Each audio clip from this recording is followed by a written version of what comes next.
Srdečně vás zdravím, jmenuji se Roman Frolek a pocházím ze Zlína.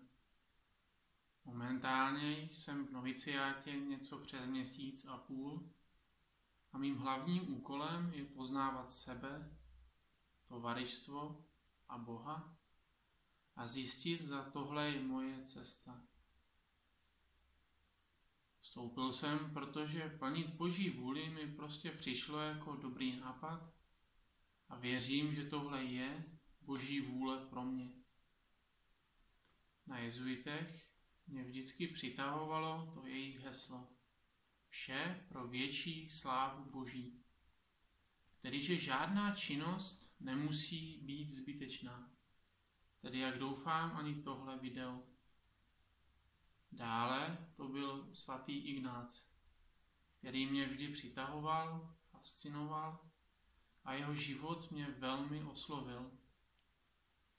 A také jeho duchovní cvičení mě v životě hodně pomohly.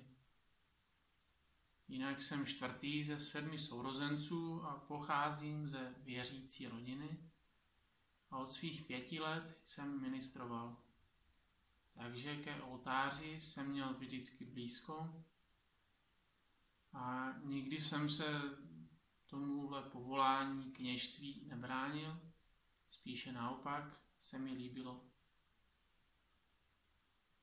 A Pán mě opravdu potom ukázal, že by tohle mohla být moje cesta. Kvůli silnému koktání jsem ovšem nemohl vstoupit a proto jsem začal pracovat v jedné malé firmě ve Zlíně. Pracoval jsem na soustruhu a se svářičkama. Ale Bůh mě dal takovou jistotu, že tenhle problém vyřeší.